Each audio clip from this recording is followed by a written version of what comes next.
தமிழகம் எங்கும் Max Gold, cash for your gold. Max Gold நீங்க தங்க மட்டும் இல்லைங்க, பிளாட்டினம், டைமண்ட், சில்வர், ரூபினி எதை வேணாலும் விற்கலாம். உங்களுக்கான பணம் ரொக்கமா கையிலயோ இல்லைன்னா பேங்க் அக்கௌண்ட்லயோ உடனடியாக செலுத்திடுவாங்க. மார்க்கெட் மதிப்பை விட 100 ரூபாய் ஒரு கிராமுக்கு உங்களுக்கு கூடுதலாக கிடைக்கும். தமிழ்நாடு முழுக்க டோர் ஸ்டெப் சர்வீஸும் இவங்க ப்ரொவைட் பண்றாங்க. உங்களுக்கு கோல்ட விற்கணும்னு அதுக்கு ஒரே ஒரு பெஸ்ட் பிளேஸ் மேக்ஸ் கோல்டு தான். கால் 04445454545. வணக்கம். Big topic with Karthik Mayakumar. சில்வரோட விலை பீக்குக்கு போயிட்டு இருக்கல. இதை பார்க்குற பல பேரும் நாம தங்கம் வாங்க முடியாது, ஆனா நம்ம கிட்ட இருக்க காசுக்கு வெள்ளியை வாங்க முடியல, கொஞ்சம் கிலோ கணக்கில் வாங்கி வச்சா என்ன அப்படின்னு பல பேரை நினைப்பீங்க.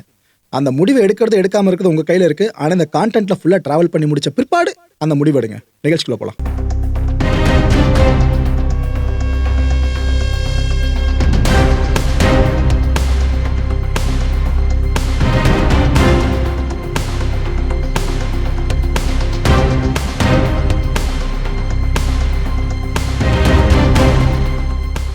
புவர் மேன்ஸ் கோல்டு, அதாவது ஏழைகளோட தங்கமா இப்போ வரைக்கும் போட்டிருக்கிட்டு இருக்கிறது நாம வெள்ளியை தான், இந்த சில்வரை.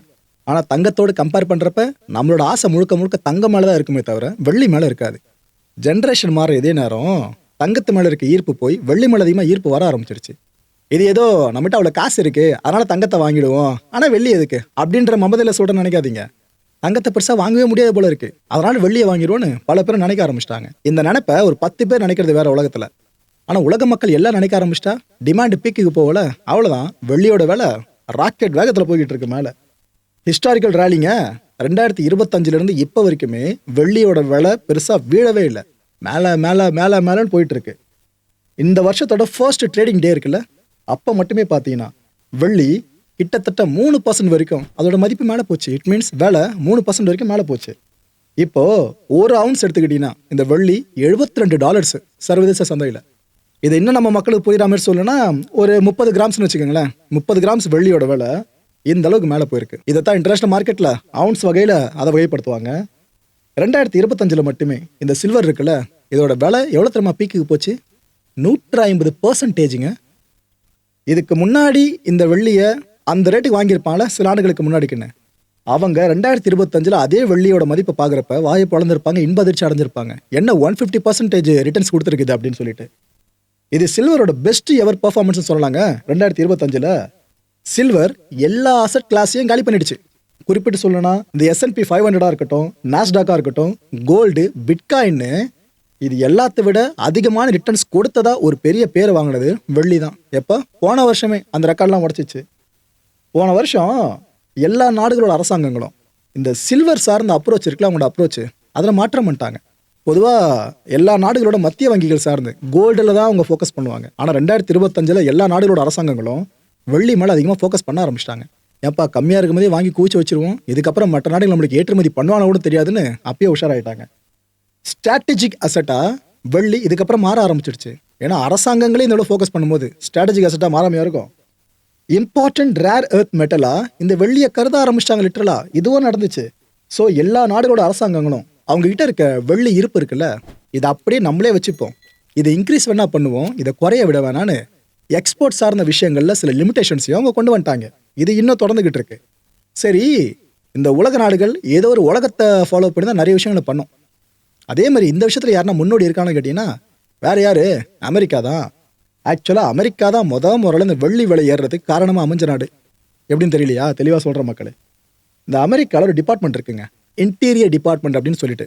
இந்த டிபார்ட்மெண்ட்டோட வேலை என்னன்னா, அவங்க கிட்ட இருக்கிற natural resources and cultural heritage இருக்குல்ல, இது எல்லாத்தையும் ப்ரொடெக்ட் பண்ணணும், மேனேஜ் பண்ணணும். இதுதான் இந்த டிபார்ட்மெண்ட்டோட முக்கியமான வேலை.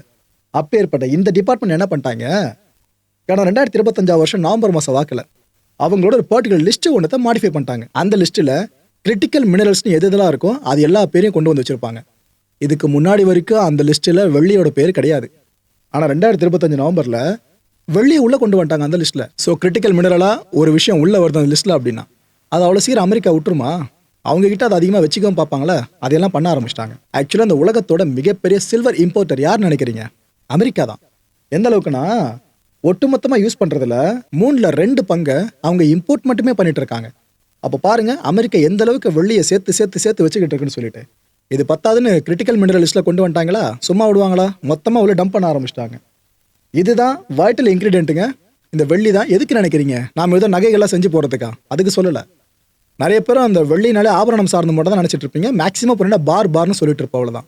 ஆனால் இந்த வெள்ளி டெக்னாலஜிக்கல் உலகத்தில் ரொம்ப ரொம்ப முக்கியமான ஒன்று.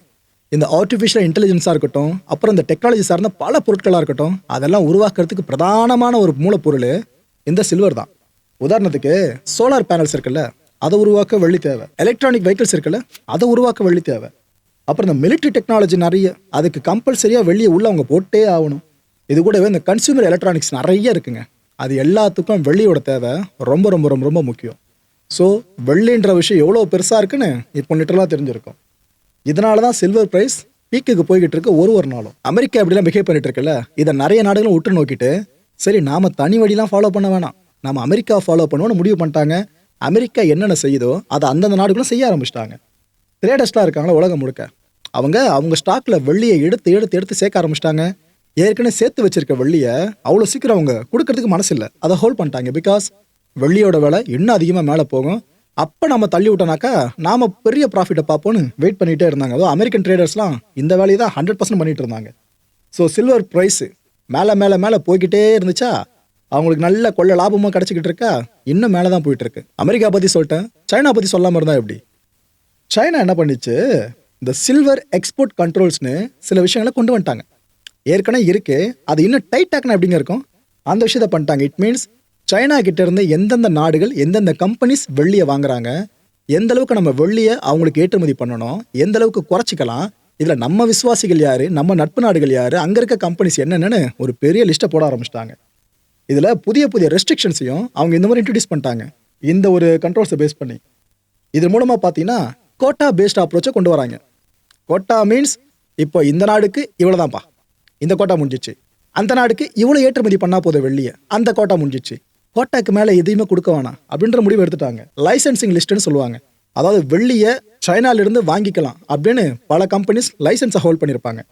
அந்த லிஸ்ட்டை ப்ரிப்பேர் பண்ணி யார் ப்ரிப்பேர் பண்ணுறது, சைனாவோட காமர்ஸ் மினிஸ்ட்ரி இருக்குல்ல, அவங்க டைரெக்டாக ப்ரிப்பேர் பண்ணி பல நாடுகளை சேர்ந்த 44 கம்பெனிஸை மட்டும் இப்போதைக்கு அவங்க ஃபைனலைஸ் பண்ணி வச்சுருக்காங்க. அவங்களுக்கு மட்டும் நாம எக்ஸ்போர்ட் பண்ணுவோம், மற்றவங்களுக்கு இப்போதைக்கு வேணாம் அப்படின்னு சொல்லிட்டு.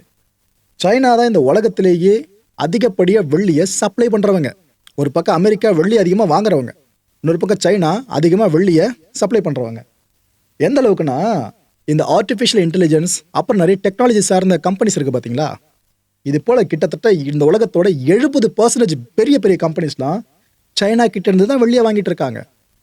சைனா எந்த ஒரு பொருளையும் தாங்கிட்ட அதிகமாக இருக்குன்னு அதை வச்சு வெப்பனைஸ் பண்ணுவாங்க. கவனிச்சிருக்கீங்களா? நீர் ஆகச்சிறந்த சான்று.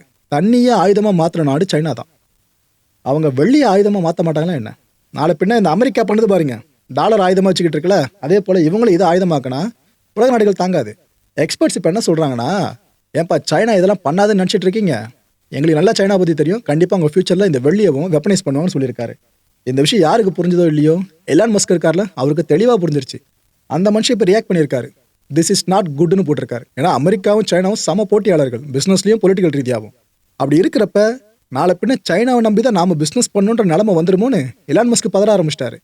ஏன்னா அவங்க தயாரிக்கிற இந்த எலக்ட்ரானிக் கார்ஸ்லாம் இருக்குல்ல, அதுக்கெல்லாம் உருவாக்க முக்கியமான ஒரு இன்க்ரீடியன்ட்டு இந்த வெள்ளி தான். ஒரு விஷயம் நமக்கு பிரச்சனையாக வரும்னு கார்ப்பரேட் கம்பெனிஸ்க்கு தெரிஞ்சாலே அவங்க அடுத்து மாற்றுன்னு ஒன்றத்தை தேடி போயிடுவாங்களே. அந்த வகையில் இந்த இஸ்ரேல், தாய்வான், ஆஸ்திரேலியா, சைனா இது போல் பல நாடுகளில் இருக்க கம்பெனிஸ்லாம் நாம் எதுக்காக இன்னும் சில்வர் பின்னாடியே போகணும்?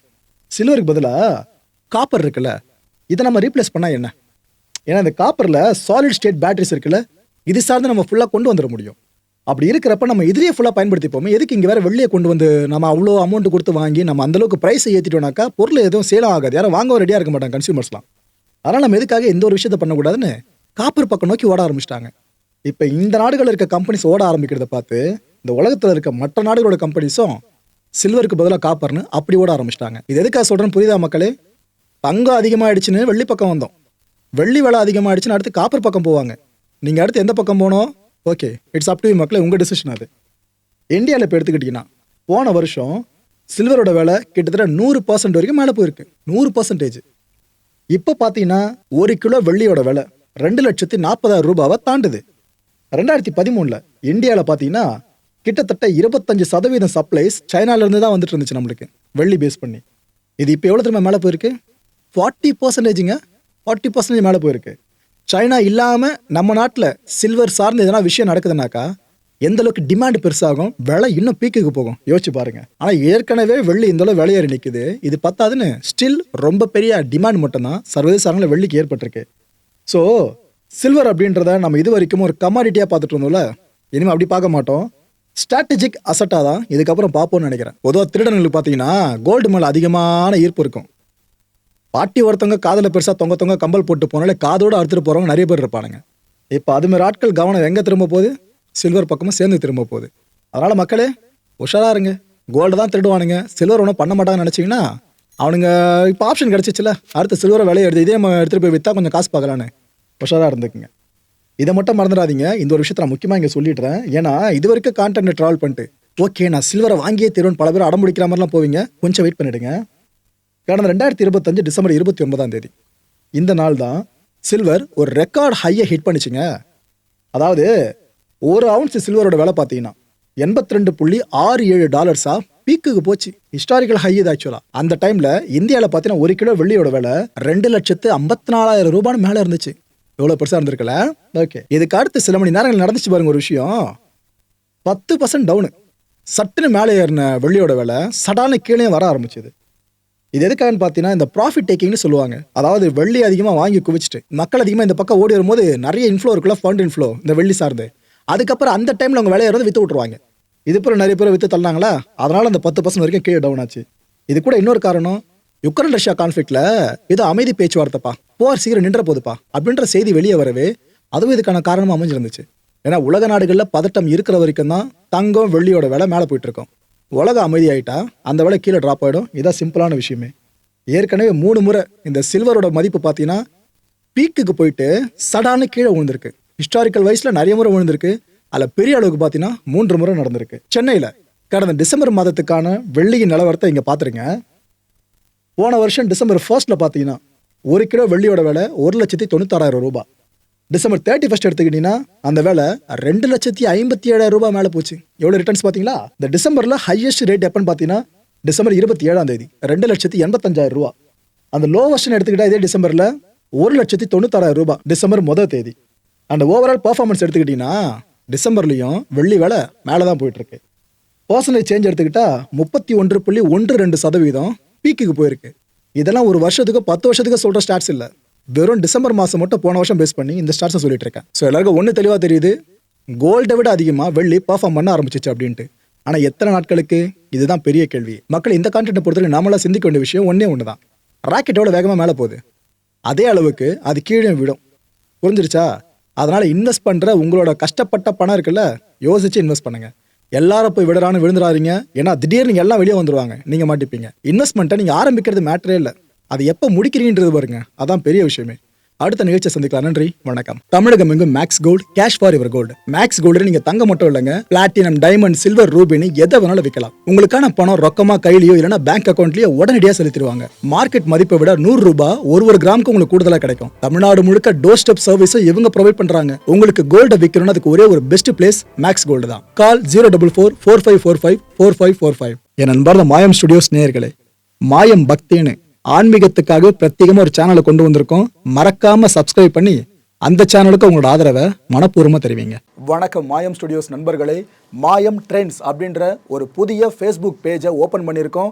நீங்கள் யூடியூப்ல பார்த்துட்டு இருக்கீங்களா நம்மளோட கான்டென்ட்ஸ்லாம், இதெல்லாம் விட ஒரு படி மேலே ரொம்ப கிறிஸ்பாகவும் ரொம்ப சூப்பராகவும் நிறைய கான்டென்ட்ஸ் உங்களுக்கு இந்த பேஜில் காத்துட்டு இருக்குங்க. ஸோ உடனடியாக ஃபேஸ்புக் பிளாட்ஃபார்ம் போங்க, மாயம் ட்ரெண்ட்ஸ்னு டைப் பண்ணி சர்ச் பண்ணி நம்ம பேஜை ஃபாலோ பண்ணுங்க. அப்படியே நம்ம சேனலையும் நீங்கள் சப்ஸ்கிரைப் பண்ணிட்டீங்க அப்படின்னா இன்னும் நிறைய புது புது கான்டென்ட்ஸை உங்களுக்காக ப்ரொடியூஸ் பண்ணி கொடுத்துக்கிட்டே இருப்பாங்க. நீங்கள் பண்ணுற ஒவ்வொரு சப்ஸ்கிரிப்ஷனும் எங்களுக்கு பெரிய மோட்டிவேஷனாக அமையும்.